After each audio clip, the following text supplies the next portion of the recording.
Hello students, welcome to chemistry classes. Ritu ma'am here.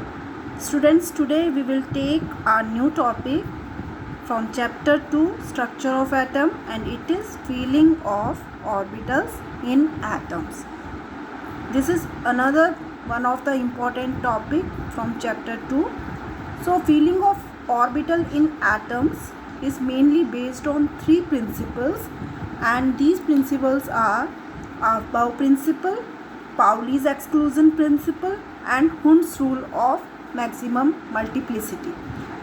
C students कि जब आप feeling of orbitals की बात कर रहे हो तो बेसिकली डैट मीन्स कि किसी भी एटम में जो नंबर ऑफ इलेक्ट्रॉन्स हैं वो ऑर्बिटल में किस तरह से फिल होंगे, ये इसका मतलब है. यानी when you want to write an electronic configuration तो उसके लिए you have to fulfil these three principles. In these ये जो तीन प्रिंसिपल हैं इनके बेस पे ही आपका इलेक्ट्रॉनिक कॉन्फ़िगरेशन जो है वो भी लिखा जाता है. साथ ही जो आपकी इलेक्ट्रॉन की फीलिंग होती है किसी भी एटम में वो भी इन्हीं तीनों प्रिंसिपल के बेस पे है. तो first of all we will take these principle one by one. Okay, तो the first principle is Aufbau principle. The first principle is Aufbau principle. See students, जो ये Aufbau वर्ड है, the Aufbau word is a German word. This is a German word. Okay, this is a German word. और इस word का मतलब क्या होता है? It means building up. Building up मतलब किसी चीज़ को बिल्डअप करना, किसी चीज़ को बनाना, वो Aufbau का मतलब होता है. अब यहाँ पे बेसिकली ये जो प्रिंसिपल है इसका स्टेटमेंट क्या है वो देखेंगे. तो बेसिकली इस प्रिंसिपल के अकॉर्डिंग ये क्या बोलता है कि जब भी आपके ऑर्बिटल्स फिल होंगे तो सबसे पहले they start from the ground state. यानी जो लो एनर्जी लेवल है वो आपका पहले फिल होगा, उसके बाद आपका हायर एनर्जी लेवल. यानी first of all electron will enter in the lower energy level, उसके बाद they will enter to the next higher energy orbitals. यानी स्टेटमेंट क्या है? I am writing the statement कि इन ग्राउंड स्टेट, हम ground state इसलिए लिख रहे हैं कि आयनिक फॉर्म में भी होते हैं, तो हम पहले ग्राउंड स्टेट की बात करें. In ground state of an atoms the orbitals are filled in order of their increasing energies. ठीक है, increasing energies का मतलब lower to higher में they will enter. या फिर अगर आपको कुछ बोलना है you can say, और दूसरा क्या हो जाएगा इसका अगर आपने लिखा है कि electrons first occupy the lowest energy orbital, ठीक है, and then enter to higher energy level.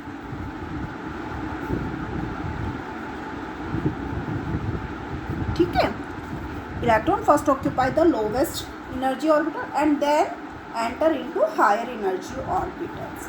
अब इसके अंदर देखो यहाँ मैंने एक ये Aufbau प्रिंसिपल के लिए एक डायग्राम ड्रॉ किया हुआ है जो आपका order of feeling of orbitals को शो करता है. तो मैंने लिखा क्या है? This 1s, then 2s, 2p, 3s, 3p, 3d, 4s, 4p, 4d, 4f, 5s, 5p, 5d, 5f and so on. ठीक है, इसी तरह से आगे आपका चलता रहेगा. 6 में, 7 में, 8 में, इसी तरह चलता रहेगा. अब यहाँ पहली चीज़ मैंने 1 के अंदर सिर्फ s क्यों लिया है? क्योंकि अगर आपको ध्यान हो तो जब आपकी जो n इक्वल्स टू 1 होता है उसके लिए L की सिंपल 1 वैल्यू होती है विच इज़ s. मेरे लास्ट वीडियो में मैंने ये चीज़ आपको समझाई थी कि जब आपका n इक्वल्स टू 1 है it shows L equals to 0. That means it has only one quantum number यानी सिर्फ एस है उसके पास में, पी डी एफ उसके पास है ही नहीं।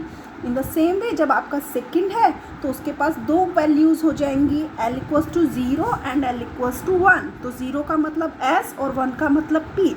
जब आपका एन इक्वल्स टू 3 है तो आपका यहाँ पे जो एल की वैल्यू जाएंगी 0, 1 एंड 2। तो 0 का मतलब एस, 1 का मतलब पी एंड 2 का मतलब डी। ये लास्ट वीडियो में मैंने बताया है आपको, तो इसलिए यहाँ हमने 1s लिखा है। 1p 1d होता ही नहीं है तो इसलिए उसको नहीं लिखा जाएगा। ठीक है स्टूडेंट्स। नाउ अब यहाँ पे मैंने एनर्जी लेवल दिखाया है, जो ये 1s है इसका सबसे लोवेस्ट एनर्जी लेवल है। तो यानी सबसे पहले किस में जाएगा 1s, उसके बाद किस में जाएगा 2s, आफ्टर दैट 2p, फिर 3s, फिर 3p, 4s, फिर 3d, 4p, 5s। तो इस ऑर्डर को फॉलो करेगा जो यहाँ लिखा हुआ है। ठीक है, समझ रहे हैं आप। तो यानी ये वाला ऑर्डर फॉलो होना है। यानी मैं क्या कह रही हूँ कि सबसे पहले किस में जाएगा 1s, उसके बाद किस में जाएगा 2s, फिर 2p, फिर 3s, फिर 3p, फिर 4s, फिर 3d, फिर 4p, फिर 5s, then 4d, then 5p, then 6s and so on. इस तरह से ही चलता रहेगा। जो मैंने ऊपर बनाया उसी को ही मैं लिख रही हूँ, कुछ अलग नहीं लिख रही हूँ। तो यहाँ पे एक तो ये चीज़ हो गई अफबाउ प्रिंसिपल में। इसके अलावा जो अफबाउ प्रिंसिपल है इसका एक अल्टरनेटिव रूल भी है, या आप बोल सकते हैं this is also explained bye N+L rule. ना व्हाट इज N+L रूल? मैंने यहाँ लिखा है N+L रूल। ये क्या है? N+L रूल क्या है? तो ये N+L रूल ये है कि जो आपकी कोई भी ऑर्बिटल है जिसके लिए N+L की वैल्यू लीस्ट होगी, लोअर होगी, वो पहले फिल होगा। यानी क्या है, if we have any neutral isolated atom, the lower is the value of N+L for an orbital, the lower is the energy, that means the electron will enter in that orbital first। तो यानी ये क्या कह रही हूँ मैं कि lower the value of N+L, ठीक है, for an orbital obviously, तो लोअर क्या हो जाएगी, lower will B it's energy. ठीक है, ये मैं आपको बता रही हूँ। अब यहाँ पे फॉर एग्जांपल हमने ले लिया, I am taking one example. For example I have 2s and I have 2p। We have some confusion कि किस में इलेक्ट्रॉन पहले जाना चाहिए, 2s में जाना चाहिए कि 2p में। तो यहाँ सी n इक्वल्स टू क्या है 2, l इक्वल्स टू क्या है s के रेस्पेक्ट में देखिए इट विल बी 0। s के लिए l की वैल्यू 0 हो जाएगी, then what will be the value of N+L? N+L की वैल्यू क्या हो जाएगी 2 + 0 ऑब्वियसली, तो it comes out 2 only for 2p। n equals to 2 and l equals to क्या हो जाएगा p के लिए, फॉर p l की वैल्यू कितनी हो जाएगी 1। ठीक है, तो ये आपका यहाँ से N+L कितना आ जाएगा मेरे पास में 2 + 1 दैट इज़ 3। तो यहाँ पे जो N+L है it is less as compare to 2p। 2s की वैल्यू 2 है, 2p की वैल्यू 3 है, डैट मीन्स जो 2s ऑर्बिटल है it has lower energy as comparative to 2p। यानी जो इलेक्ट्रॉन होगा that will be filled in 2s orbital first, after that the electron will enter to the 2p orbital. तो यही तो हमने यहाँ डायग्राम में बताया है, इसमें भी यही चीज़ बताई हमने कि यहाँ क्या बता रहे हैं हम कि पहले किस में जा रहा है 1s, उसके बाद 2s और उसके बाद 2p में जाएगा। तो यहाँ N+L रूल से भी यही चीज़ आपकी शो की जाती है।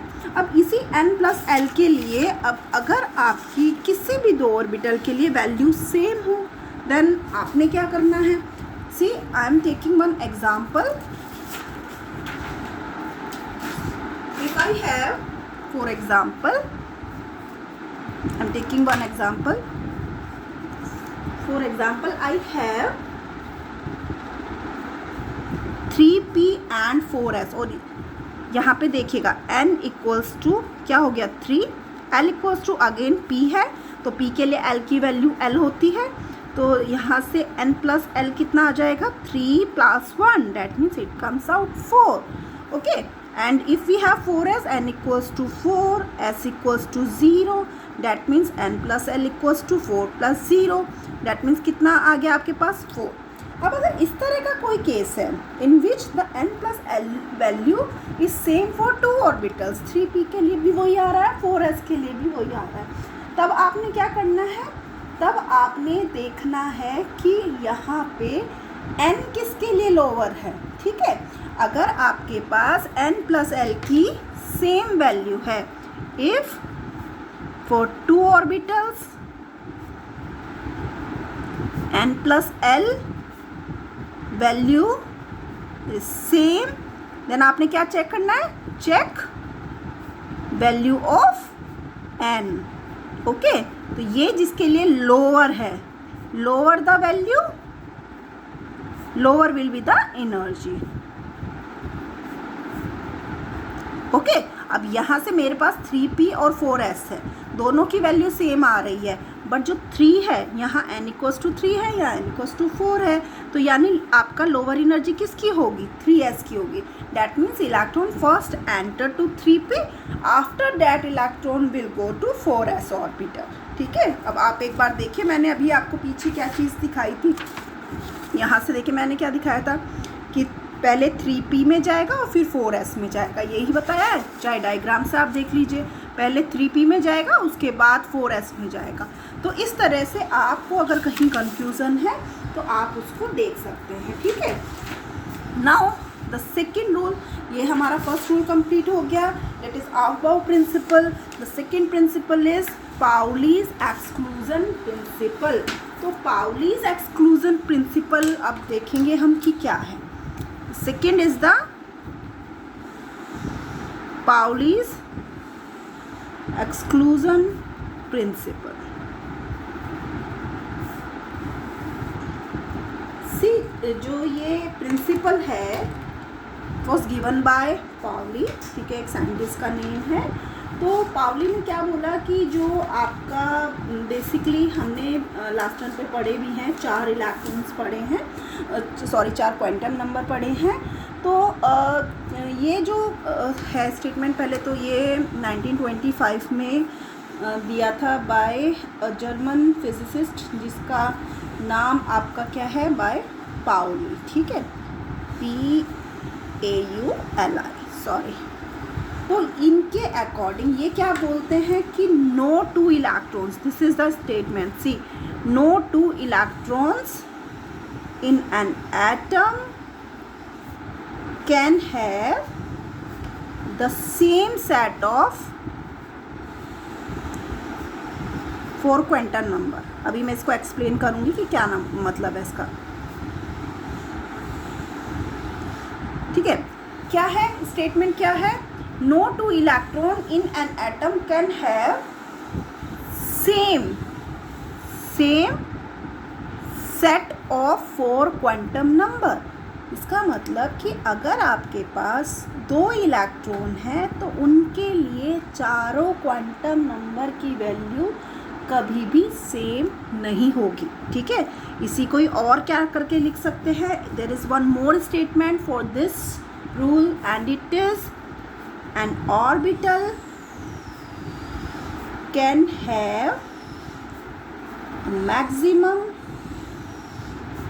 2 electrons with opposite spin. मतलब समझिएगा, मैंने यहाँ दूसरा स्टेटमेंट भी लिख दिया है, that an orbital can have a maximum 2 electrons with opposite spin. मतलब कि अगर आपके पास में कोई ऑर्बिटल है उसके अंदर मैक्सिमम 2 इलेक्ट्रॉन्स हो सकते हैं, बट उनकी स्पिन ऑपोजिट होनी चाहिए. अब जो आपका ये वाला स्टेटमेंट है इसका मतलब समझिए, अगर आपके पास 2 इलेक्ट्रॉन हैं, हमारे पास टोटल 4 क्वांटम नंबर होते हैं, तो अगर 3 क्वांटम नंबर यानी आपका प्रिंसिपल क्वांटम नंबर, आपका azimuthal quantum number and your magnetic quantum number अगर ये सेम भी है, तो जो 4th क्वांटम नंबर होगा spin that will be different. यानी आपका अगर बाकी 3 क्वांटम नंबर सेम भी होते हैं तो एक क्वांटम नंबर हमेशा अलग होगा। वही इसका मतलब है कि अगर एक ऑर्बिटल है जिसके अंदर 2 इलेक्ट्रॉन है, मैक्सिमम 2 हो सकते हैं एक ऑर्बिटल के अंदर, तो जो आपकी इलेक्ट्रॉन्स है that will be with opposite spin, यानी उनकी स्पिन ऑपोजिट होगी, एक की क्लॉकवाइज होगी तो दूसरे की एंटी क्लॉकवाइज होगी। ठीक है, तो अभी इसका मैं एक एग्जांपल आपको फटाफट बता देती हूँ कि क्या एग्जांपल है। फॉर एग्जांपल समझ लीजिए मैं कोई भी एग्जांपल ले लेती हूँ। For example let I am taking, I have 1s2, ठीक है, आई हैव 1s2, 1s के अंदर 2 इलेक्ट्रॉन है। तो यहाँ पर अगर मेरे पास s के अंदर 2 इलेक्ट्रॉन है, for first electron we have 4 quantum number n l m m l बोल दीजिए इसको या खाली m, and this is m s या s जो भी आपको लिखना हो। तो फर्स्ट इलेक्ट्रॉन के लिए n की वैल्यू क्या है 1, यानी ये आपका इसका प्रिंसिपल क्वांटम नंबर शो कर रहा है। दिस इज s यानी l की वैल्यू 0। अगर m l 0 है तो m l भी ऑब्वियसली 0 हो गया है। और for second electron let it is plus half, तो अगर आपके पास सेकेंड इलेक्ट्रॉन जो इसके अंदर है उसके लिए देखेंगे n equals to 1, l equals to 0, m equals to 0। तो तीनों क्वांटम नंबर सेम हो गई, बट जो चौथा क्वांटम नंबर होगा डेट विल बी डिफरेंट, यानी चारों वैल्यू सेम नहीं आएंगी। ये अगर प्लस हाफ था it will be minus half, ये अगर क्लॉकवाइज था it will be and clockwise direction में होगा। ठीक है, यानी अगर हम ये कह रहे हैं कि we have this s orbital, तो 1 अगर अपवर्ड शो कर रहा है तो दूसरा आपको डाउनवर्ड शो करना पड़ेगा, यानी आपको एक क्लॉकवाइज तो दूसरा एंटी क्लॉकवाइज शो करना पड़ेगा। This is the Pauli's exclusion principal. I think it is clear. Now the third rule. अब थर्ड रूल क्या है हमारा? जो थर्ड रूल है it is Hund's rule of maximum multiplicity, या सिंपल हुन्स रूल के नाम से भी आता है। तो थर्ड है हमारा Hund's rule of maximum multiplicity. This is the third rule. जो ये वाला रूल है, देखो हमने 2 रूल पढ़ लिए कि भाई जो इलेक्ट्रॉन है वो आपका लोअर से हायर एनर्जी लेवल में जाएगा, फिर दूसरा अगर एक ऑर्बिटल में होगा तो वो ऑपोजिट स्पिन के साथ में होगा। See there is difference between orbital and subshell. Subshell क्या है? Group of orbitals. जैसे p सबशेल में 3 ऑर्बिटल्स हैं, s सबशेल में 1 ऑर्बिटल है, d सबशेल में 5 ऑर्बिटल है। तो इस तरह से अलग अलग होता है, समझ रहे हैं आप?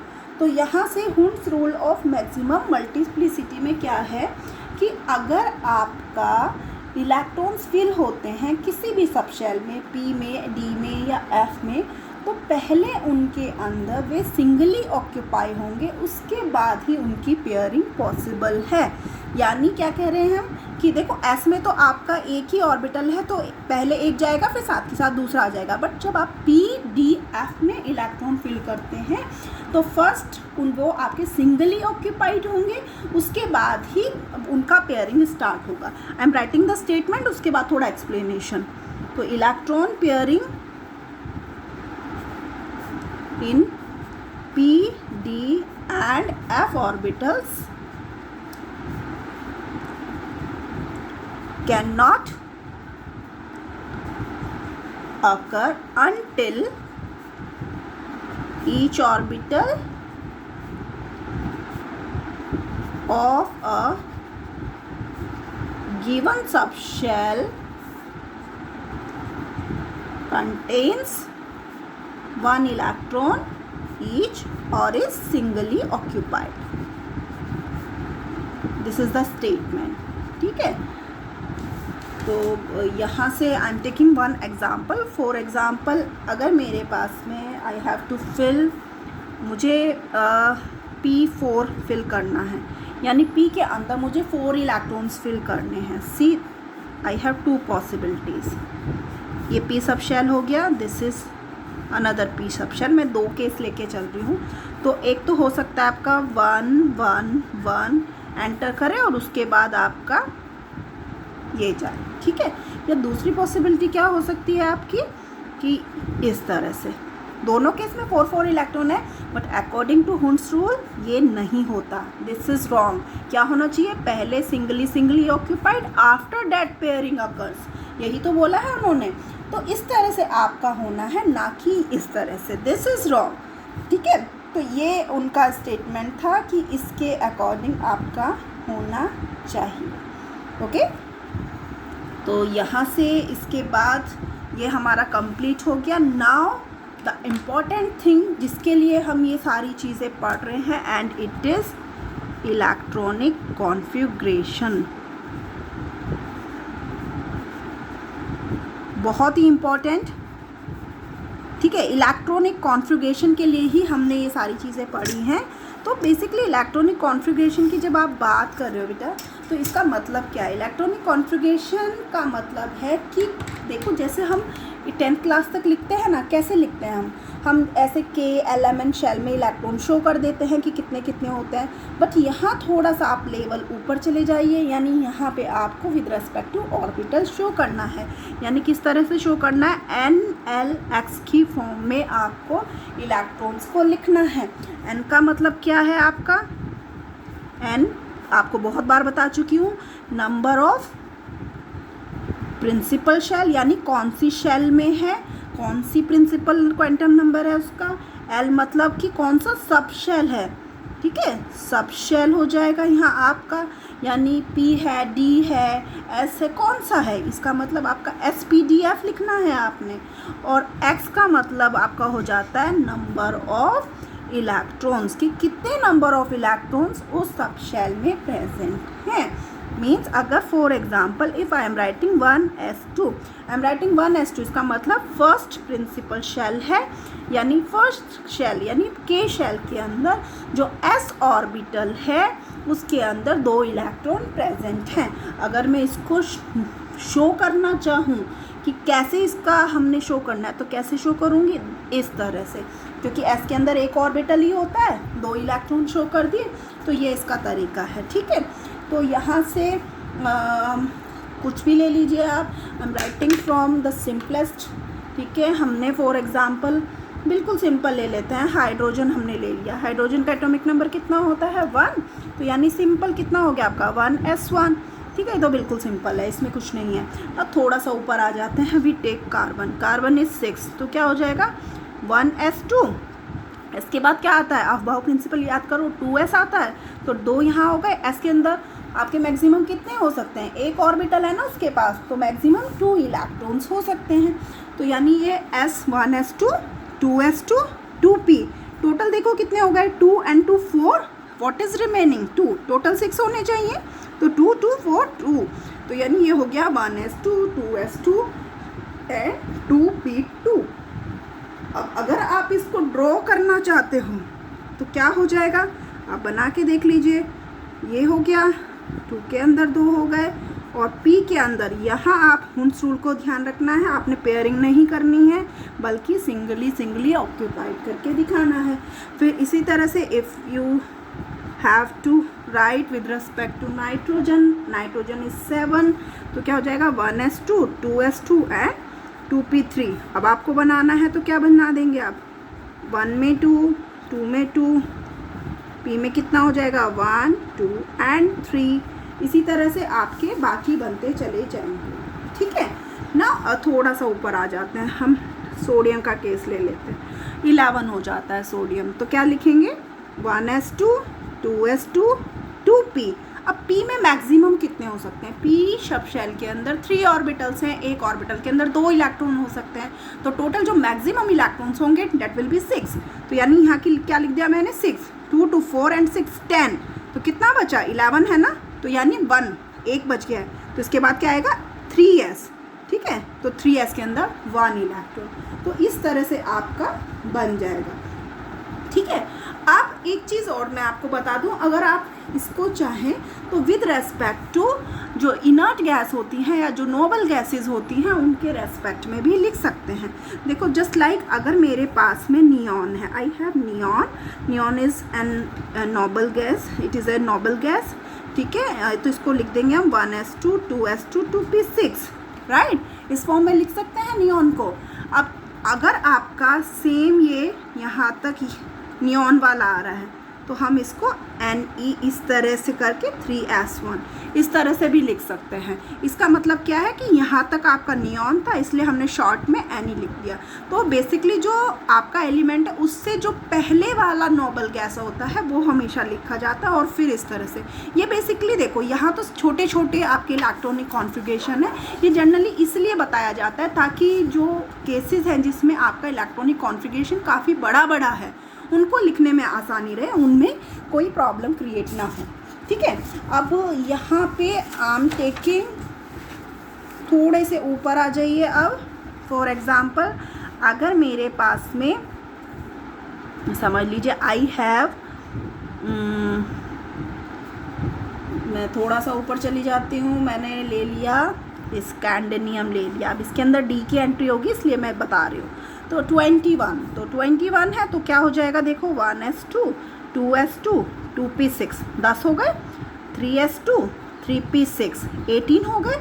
ठीक है, अब इसके बाद आपका क्या आ जाएगा, 3p के बाद एंट्री होती है हमारी 4s की, तो 4s2। ठीक है, और इसके बाद आपका ये कितने हो गए 20 हो गए। व्हाट इज़ रिमेनिंग 3d की बार हो गई 3d1। अब यहाँ पे आपने एक चीज़ समझनी है, देखो जो 4s है it is always filled first as compared to 3d, क्योंकि इसका एनर्जी लेवल लो है एज़ कम्पेयर टू 3d। ठीक है, जब आप n+l चेक करेंगे तो यहाँ से आप देखेंगे कि 3d का n+l कितना आता है 5 और 4s का आता है आपका 4, तो इसलिए 4s पहले भरा जाता है। बट क्योंकि सारे 2 हम एक साथ लिख रहे हैं, 1 एक साथ लिख रहे हैं, तो 3 वाली टर्म्स भी हम एक साथ लिखते हैं, इसलिए जनरली लिखा कैसे जाता है 1s2 2s2 2p6 3s2 3p6 3d1 and 4s2। तो जब आप बुक्स में देखेंगे तो आप देखेंगे हमेशा कि s बाद में लिखा हुआ है, इलेक्ट्रॉन s में ही पहले एंटर कर रहा है, बट लिखा इसलिए जाता है कि जो ये सारी टर्म है थोड़ा सिमिट्री सी लगे ना, देखने में थोड़ा अच्छा सा लगे कि जो एक जैसे नंबर हैं वो एक साथ लिखे गए हैं, तो इसलिए लिखा जाता है। अब इसको और आप कैसे लिख सकते हो, देखो this is correct, this is also correct, and आपका 2 to 4 and 6 10 11 12 and 6 18, तो it can be written as argon, argon का 18 होता है। तो यहाँ पे इसको मैं इस तरह से भी लिख सकती हूँ, ऑर्गन 3d1 4s2, तीनों के तीनों करेक्ट हैं, this is correct, this is also correct and this is also correct. आप इनमें से कोई भी लिख सकते हो, बट बुक के अंदर आपको ज़्यादातर ये 3 वाली टर्म्स एक साथ मिलेंगी अगर आप कोई भी बुक उठा के देखते हैं। ओके स्टूडेंट्स, ना अब आपका सेम जैसे मैंने स्कैंडियम लिखा है, टाइटेनियम इज़ 22, तो उसका भी ऐसे ही हो जाएगा। मैं देखो पूरा नहीं लिख रही हूँ, मैं अभी थोड़ा सा इसको इस तरह से लिख देती हूँ, एक का ही फ़र्क है। तो पहले हमारा S फिल हो गया ना 2, अब हमारे D में बढ़ते चले जाएंगे। इसके बाद मेरे पास वेनेडियम है, तो दिस इज़ 23, ऑर्गन 18 हो गया, फिर आपका 4s2 18 19 20 और दिस इज़ 3, इस तरह से हो गया। Now I have chromium. See chromium जो है it is an exception, I am writing कि जब आप इसका लिखते हैं तो होना चाहिए दिस वन, ये होना चाहिए, बट दिस इज़ रॉन्ग, ये नहीं होता है, बल्कि क्या होता है ऑर्गन 3d 5 4s1। बेटा आप ओपन करके भी लिख सकते हो, मैं टाइम की शॉर्टेज की वजह से ऑर्गन के रेस्पेक्ट में ही लिख रही हूँ, आपने ऐसे लिख दिया तो भी करेक्ट है, बट आप ओपन करके जैसे मैंने ऊपर लिखा है वैसे भी लिख सकते हो। ठीक है, तो मैं इसलिए आपको इस तरह से बता रही हूँ, थोड़ा टाइम की शॉर्टेज है। तो यहाँ पे आपने क्रोमियम को लिख दिया इस तरह से। तो यहाँ हमने जो क्रोमियम को लिखा है ये क्या है, इट इज़ एन एक्सेप्शन, तो ये एक्सेप्शन है क्रोमियम। एंड सेम आपका कॉपर जो होता है उसका भी ऐसे ही होता है, तो कॉपर का होना तो चाहिए ये, ठीक है 9 and 4s2, बट ये नहीं होता, क्या होता है 3d10 4s1, ये होता है। दिस इज़ ऑल्सो एक्सेप्शन, ये और ये दोनों एक्सेप्शन है। अब क्यों एक्सेप्शन है फटाफट सुन लीजिए। There are because of 2 reasons, ठीक है। फर्स्ट इज़ द जो है आपकी सिमेट्रिकल डिस्ट्रीब्यूशन, और दूसरा रीज़न होता है, सेकंड रीज़न है आपका एक्सचेंज एनर्जी, एक्सचेंज एनर्जी। ठीक है, तो दोनों केस की वजह से आपका क्या है, स्टेबिलिटी आपने देखनी है। स्टेबिलिटी जो है वो आपकी इन दोनों केस में क्या होती है, मोर होती है। तो इसकी वजह से आपका बेसिकली वो जो नॉर्मल कॉन्फ़िगरेशन होना चाहिए उसकी जगह ये होता है। मतलब क्या है, आप समझने की कोशिश करिए। मैं 3D को बना रही हूँ और उसके बाद में 4S को बना रही हूँ। ठीक है, दिस इज़ 4S, 1 2 3 4 5। जब मैं 3D को बना रही हूँ, मैं क्रोमियम का केस ले रही हूँ 24, तो यहाँ पे मैं क्या बनाऊँगी, मैं अगर 3D 4 बनाती हूँ तो ये आता ही है से। ठीक है, और अगर मैं क्रोमियम 24 के केस में ये बनाती हूँ जो हम कह रहे हैं कि होना चाहिए, जो होता है एक्चुअली 5, तो आप बताइए कौन सा ज़्यादा सिमेट्रिकल लग रहा है आपको। दिस इज़ मोर सिमेट्रिकल ना, ये ज़्यादा सिमेट्रिकल है। तो जो आपका मोर सिमेट्रिकल है तो ये आपका बेसिकली क्या होगा, मोर स्टेबल होगा।